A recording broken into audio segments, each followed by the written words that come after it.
Баршаңызға қайырлы күн. Бүгін сіздермен өте оңай әрі тез дайындалатын чебуректердің рецептімен бөлісетін боламын. Ол үшін алдын ала електен өткізілген ұнымыздың үстіне тұз, жылы су, сұйық майымызды құйып, қамыр елейміз. Менің жаңа рецепттерімді жоғалтып алмас үшін каналға тіркеліп қоюды ұмытпаңыздар. Бізде осындай қолға жабыспайтын жұмсақ қамыр шығуы керек. Осыны салмасы дайындағанша тындырып қоямыз. Салмасы үшін мен көк шөпті және жұмыртқаны пайдаландым. Сіздер картоптан пюре жасап салсаңыздар да болады, немесе фаршпен де жасасаңыздар болады. Және көк шөптің орнына көк пиязды да пайдалансаңыздар болады. Менің жағдайымда көк шөпті ұсақтап турап және жұмыртқаны да ұсақтап тураған болатынмын.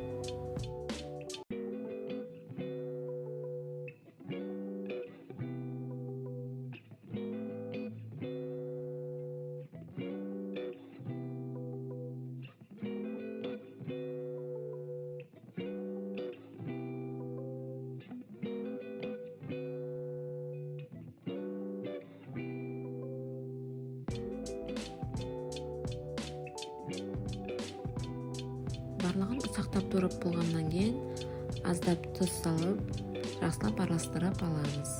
Осымен салмамыз дайын.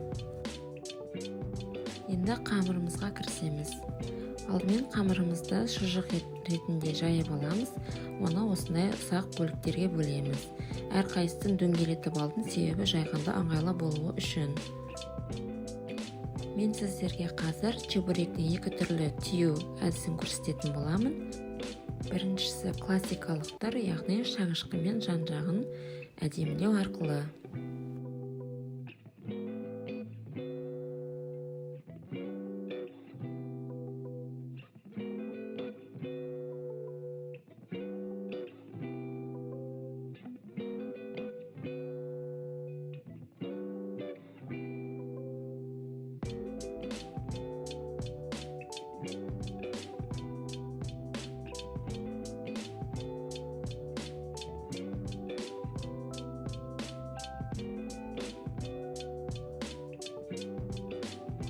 Бұл бізде екінші әдіс, өрме секілді болып тұрады.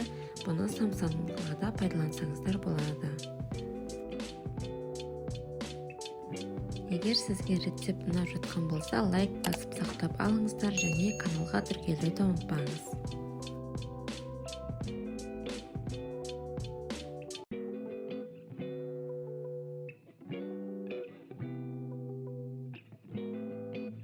Чебуректерімізді алдын ала қызып тұрған майымызды екі жағын сәл қызартып пісіріп аламыз.